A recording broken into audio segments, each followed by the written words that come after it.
Well, in Europe, the centralizing power of the papacy and monarchies are moving forward in the late 11th into the early 12th centuries, and it will stretch into the 13th. We want to take a second look for our purposes in Western development at what's happening in Eastern Europe, and that is especially going to be relevant for the occupation of much of Eastern Europe, or the threat of occupation by the Mongol Empire that's going to be in the 13th century.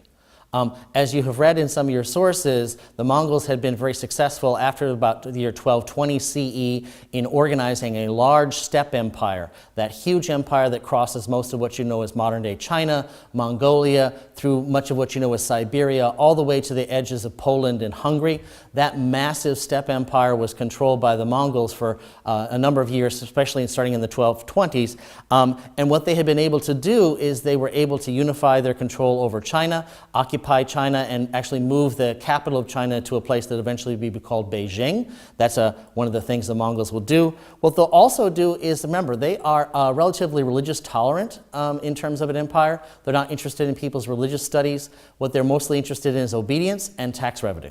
So the Silk Road, that long-term trend of calling things back and forth across Asia from the Far East to European markets, which had happened in the late Roman Empire all the way through into, well, even earlier into Alexander the Great's empire, that Silk Road had been maintained. But with the Mongol control of all of Asia, they are going to then be able to move and control all the sources of trade.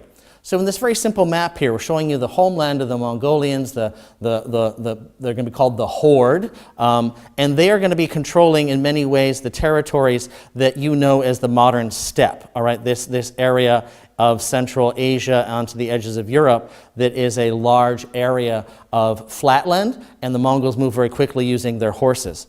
What's also going to be vital for us to note is that remember that not only is the steppe a powerful thing, but the Silk Road, the trade routes that essentially go through many of the cities of Central Asia and take materials to Europe are going to be, of course, controlled by the Mongols. What's going to most be important for the European context is they will occupy most of Eastern Europe, the areas that we know as modern-day White Russia, Russia, onto the edges of Estonia, Latvia, Lithuania, Hungary, but nonetheless, they have great influence further east you go in Europe, and they essentially occupy most of what is the old Kievan Rus and the other princes of Moscow, for example. That area of Europe is now controlled by the Mongols. They are leaving the Europeans there to their devices in terms of some local trade, but they do control most of the tax revenue.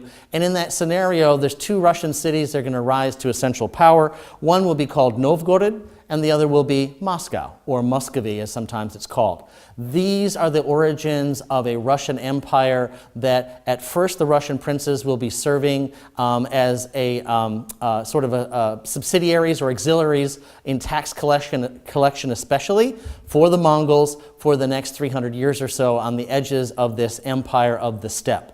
Take a look inside your textbook for the creation of this large Mongol empire and also its relationship to controlling Eastern Europe, because this is now going to mean that most of Eastern Europe will not be engaged in the Renaissance and it will not be engaged in the Reformation either. So two key elements that will be changing Western Europe will not be impacting much of Eastern Europe as it continues its tradition of being linked to the Byzantine Eastern Orthodox Church as well as being isolated by Mongol authority.